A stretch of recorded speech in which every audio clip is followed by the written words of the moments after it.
Cade Klubnik might be the most underrated player in the 2026 NFL Draft class. Welcome back to Dynasty Trading Room. Today, we're going to be breaking down a way too early top 24 player ranking for the 2026 NFL Draft as far as Dynasty Fantasy Football goes, as well as breaking these players up into tiers. Obviously, these rankings are going to change a ton after this next college football season, but it's always fun to look forward to next year's draft class, especially in Dynasty. Let's take a closer look at next year's group of rookies, while also identifying some players flying under the radar for the 2026 NFL Draft in Dynasty Fantasy Football. At the top of Tier 1, my first overall player for 2026, we have Jeremiah Love, Notre Dame running back, who was just ridiculously productive this season. He had a fantastic run in the college football playoff, leading Notre Dame all the way to the championship game against Ohio State. And when you watch the tape, a couple things just totally jump off the screen. First of all, his contact balance and the power with which he runs is very impressive, but also he has that long speed to break long runs down the field and finish them. So he profiles as that 3-down running back, and I expect him to be the top prospect at his position when everything is said and done after this college football season. He's going to be the center of this Notre Dame offense. There's no question about that. And he's such a physical running back. He's got pretty good size at 6 foot 206, but that blend of size, contact balance, and speed, as well as some good elusiveness, makes him a fantastic prospect and my number one overall player here. Next up, moving on to Arch Manning, quarterback for the Texas Longhorns. Look, I know there's a lot of people out there saying he won't declare this year, but just taking players that could declare for 2026, he's my second overall guy. Full transparency, I wouldn't be shocked at all if he waits until 2027, getting a few more years of college experience under his belt. But listen, it's hard to deny that this guy has all the tools in the world to be a successful NFL quarterback if he develops correctly. First off, he is a fantastic deep ball. His arm is really strong, and the placement on it is really impressive. The dude's also got wheels. He had 3 games with over 12 pass attempts this past season, but still managed to rack up 108 rushing yards with that limited number of snaps at the quarterback position. Obviously, Quinn Ewers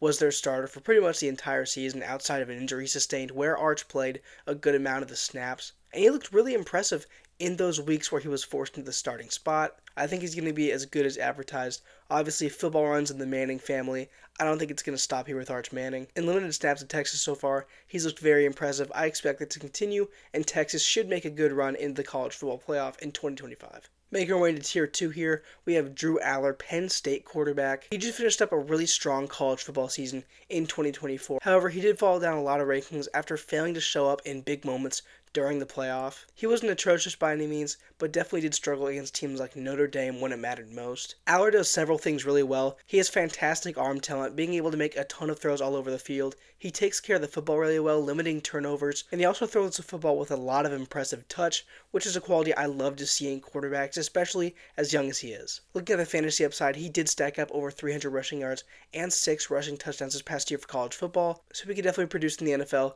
at that level as well. Moving on, we have Carnell Tate, wide receiver for the Ohio State Buckeyes. Look, it's pretty obvious that every Ohio State wide receiver that gets a lot of playing time ends up being a good prospect in the NFL draft. I don't think Tate's going to be any different. Any guy that can put up over 700 receiving yards next to Jeremiah Smith and Emeka Egbuka has some serious talent, and Carnell Tate is that guy. 733 yards and 4 touchdowns. As the Buckeyes' third receiving option in the passing game, he made an instant impact coming into Ohio State, and I expect him to be the clear number 2 receiver this year in Ohio State's offense. He's going to develop pretty well, and I wouldn't be surprised if he declares after the season of college football. He's a great prospect. I'm excited to see what his ceiling really is. And I think he could end up being a high-floor receiver, just like Egbuka was coming into the draft, so we'll see where that goes. Next, we have Nick Singleton, running back for the Penn State Nittany Lions. This dude's been a sensation ever since he got to Penn State, making an instant impact for the Nittany Lions. He's a constant contributor in the rushing and passing attack for their offense, so he can be a dual threat running back when he gets to the NFL level, increasing his draft stock drastically both in real life and in Dynasty. He shared a backfield with fellow running back Katron Allen for a few years now. I think Singleton's a better prospect,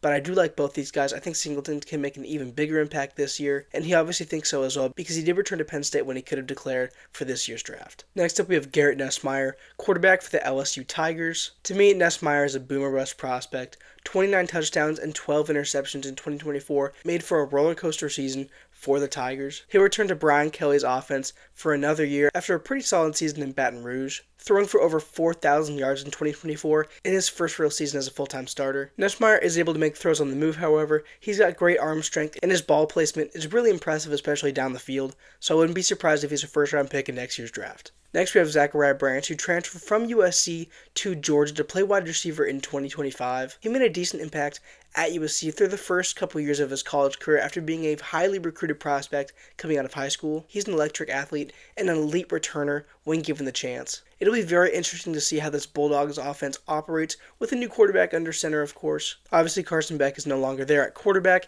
It looks like Gunnar Stockton's going to be the starter going forward. But if they can get the ball in Branch's hands, he's an absolute playmaker after the catch who can make defenders miss. I think he could be a huge centerpiece for this Georgia offense. Next up, we have C.J. Baxter, running back for the Texas Longhorns. He unfortunately missed the entire 2024 season with a significant knee injury. However, looking back at him in 2023 during his freshman season, he had a very impressive debut campaign, stacking up 659 rushing yards and 5 rushing touchdowns, as well as 156 receiving yards, showing that he's not just a one-dimensional back, he can contribute both ways, and he's the presumed starter for Texas heading into this season. This dude's a big play threat, and at 6'1", 220 pounds, he has some really impressive size for the position. I'm excited to see how he bounces back in 2025. Next up, we have Jordan Tyson, another receiver who I think could be in the mix for the wide receiver 1 spot in the 2026 NFL Draft. Tyson is your classic shifty receiver that plays on the outside. He is so quick coming off the line, a great separator and route runner, and consistently comes open in the middle of the field and deep. He has soft, natural hands, is extremely shifty after the catch, and I think he could be one of the biggest playmakers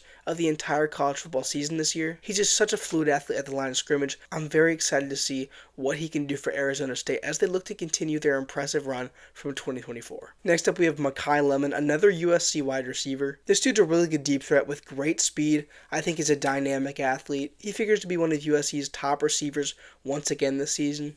And with Zachariah Branch off the depth chart, he should have no problem taking over as that number 1 guy. His deep speed and dynamic ability coming off the line of scrimmage make him a great prospect heading into this next season, and I think the sky is the limit for Lemon if USC's offense bounces back this next season. Next up, we have Lenora Sellers, quarterback for South Carolina. In his first season as the Gamecocks' full-time starter, he was extremely impressive as an all-around playmaker, especially as a rusher. He has monster size at 6'3", 242 pounds, and he is capable of just trucking defenders all over the field. He's dynamic as a runner of the football, tacking on 674 rushing yards and 7 rushing touchdowns this past season. And with 18 passing touchdowns and only 7 interceptions, if he takes a step forward this season, he could become one of the top quarterback prospects in this entire draft and can see himself as an early first-round pick with the tools and a skill set. At the 12th spot, we have Cade Klubnik, quarterback for the Clemson Tigers. This guy's been fantastic since stepping into the starting role. I think he's an extremely underrated prospect. I've been really impressed by Klubnik the past couple years,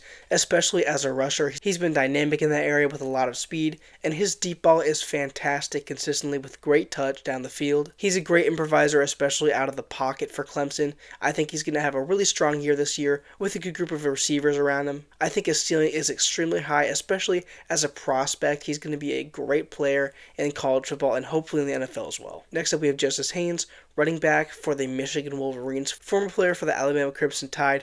He's been impressive through his first couple years of college football. It'll be really interesting to see how he meshes in this Michigan offense now that Donovan Edwards and Kalel Mullings are both in the NFL. Looks like Michigan could be starting freshman quarterback Bryce Underwood under center, so I'm intrigued to see how much they will lean on the running game. However, Haynes is still a very good prospect. He was highly recruited coming out of high school, and he could see himself as one of the top running backs in this year's draft class. He'll be one to watch as the draft process goes on. Next, we have Katron Allen, Nick Singleton's running mate at Penn State. Like Singleton, this dude's been extremely productive since his first year starting for the Nittany Lions. He set a career-high in rushing yards with 1,108 in 2024. He also managed to put up 153 receiving yards and 10 total touchdowns. I'm super excited to see how Penn State plays this season with Aller, Singleton, and Allen all together once again. I think they're going to be able to lean on this rushing attack a lot of the time. With 2 running backs who are going to be serious NFL prospects heading into next year, Penn State should make the college football playoff again, and Allen should be able to show off his talent on the big stage. Next up, we have Luke Hash, tight end formerly from Arkansas who transferred to Ole Miss this past season. He brings an element of athleticism to Ole Miss's passing offense at the tight end position. He's able to consistently win downfield on routes, and he is a great receiving threat. And the modern NFL is moving towards receiving tight ends, and I think Hash could be very strong in that area heading into this season. He's a great deep threat, and I think he could be a reliable target for Ole Miss's offense, and that could lead to him having a really strong season for the Rebels this year and throwing his hat into the ring as one of the best tight end prospects in this year's draft. Heading into Tier 4, we have Nick Harbor, wide receiver for South Carolina. I'm expecting him to take a step forward along with Lenora Sellers to make this South Carolina offense really impressive in 2025. Harbor is 6'5", 235 at wide receiver with track speed. He has a history as a track athlete, and that dynamic, elite athletic profile could serve him very well as he fights for a bigger role in South Carolina's offense. He stacked up 376 yards in his second season at South Carolina. Harbor is such a unique prospect, and I'm really intrigued to see how he develops going forward. I think he could be a really, really impressive player when this season is over. Next, we have Antonio Williams, wide receiver for the Clemson Tigers. It's obvious that he's going to get a lot of volume paired up with Cade Klubnik, one of the best quarterbacks in this year's draft class. Williams put up 11 touchdowns in 2024, a really impressive number, showing that he can be a great threat in the red zone for an NFL offense. He's 5'11", 190 pounds, so not the strongest build for a receiver, but he's had consistent production over his college career and just put up 904 yards this past season. I think he could rise up the ranks for this class very quickly, and he and Klubnik could be a really great duo. Next up is Eugene Wilson, wide receiver for the Florida Gators. This dude, like a lot of other guys we've mentioned so far at the receiver position, is a dynamic athlete with the ball in his hands. He has great ability after the catch to make defenders miss and pick up extra yards that are vital to Florida's offense. With DJ Lagway under center returning for his second season in Florida, this offense could be a lot better as Lagway develops. I think Eugene Wilson could be one of the top targets in this offense once again, and his playmaking ability, both as a runner and a receiver for Florida's offense, he's very versatile, could make him one of the strongest receiver prospects in this upcoming draft class. I wouldn't be surprised to see him go early. Next, we have Kevin Concepcion, who transferred from NC State to Texas A&M. He took a step back in 2024, but we can't forget how good of a season he had in 2023. 839 yards and 10 receiving touchdowns. That is a ridiculous season from a guy so early in his career. And sure, he's 5'11", 187. Again, not a huge build for a receiver. He's shown his ability as a playmaker in the passing game for a couple years now after being an instant impact starter at NC State. And I think at Texas A&M with Marcel Reed under center, they could be a really strong duo because I do believe in Marcel Reed as a quarterback. I think he'd be very strong and lift this A&M offense to a new level. And Concepcion is going to be the team's wide receiver 1. I think he's going to be awesome. Next up, we have Jaden Ott, running back, formerly for the California Golden Bears, now for the Oklahoma Sooners. After putting up 1,300 rushing yards and 12 rushing touchdowns in 2023, Ott struggled mightily in 2024, not even averaging 4 yards per carry. However, the situation around him really wasn't great, and it wasn't surprising that he transferred after such a disappointing season. He's an extremely talented player with a lot of experience, and heading to Oklahoma could be the best decision of his career if he ends up breaking out for the Sooners. Obviously, his production history is going to help him out a lot here in these rankings. I hope he can bounce back after a tough 2024 campaign, and I'm excited to see how he contributes to this Oklahoma offense. Next, we have Dylan Edwards, running back for the Kansas State Wildcats. Playing behind DJ Giddens this past season, Dylan Edwards totaled 546 rushing yards and 7.4 yards per carry. That last statistic, the yards per carry, is extremely impressive even in college football. Edwards transferred to K-State after a dynamic season at Colorado during his freshman year, and it's hard to forget his bowl game performance against Rutgers, in which he took 18 carries for 196 rushing yards and 2 rushing touchdowns. I think Edwards legitimately has RB1 upside in the 2026 NFL Draft, and he's one of the biggest sleepers in the entire class. He's so dynamic with the ball in his hands with super impressive elusiveness, and he jumps off the tape as one of the best players on the field at all times. Heading into Tier 5, we have Hakeem Williams from Florida State. His build as a receiver, 6'2", 215, paired with his athletic profile, is extremely impressive. While he hasn't had a ton of volume early on in his career, Florida State's offense really wasn't in a position to allow him to contribute much last year, but Williams is a pretty solid route runner and an impressive threat after the catch for his size. There's no denying he's an absolute freak athlete, and he has a super high ceiling at the NFL level if he ends up contributing more in 2025. Next up, we have Darius Taylor for the Minnesota Golden Gophers. He had 986 rushing yards as well as 10 rushing touchdowns this past season, and he's been extremely productive since beginning his college football career last season. He also totaled 350 receiving yards, making him one of the best dual threat running backs in all of college football. If he continues on this track of getting better every single season, he could be one of the best running back prospects in this year's draft. Finally, we have Eric Singleton Jr., wide receiver formerly from Georgia Tech who has now transferred to Auburn. He's been a very consistent contributor since entering college football a couple years ago, and one of his best traits as a prospect is his insane route running skills. He's such a good separator and dynamic athlete, and that was represented in how Georgia Tech deployed him. He had 131 rushing yards as well as 750 receiving yards. I think Singleton has a massive ceiling heading into the season, and he could absolutely fly out these rankings if he has a great year. Hope you guys enjoyed the video. Let me know what you think of the 2026 NFL prospects. I'm Joe, and this is Dynasty Trading Room.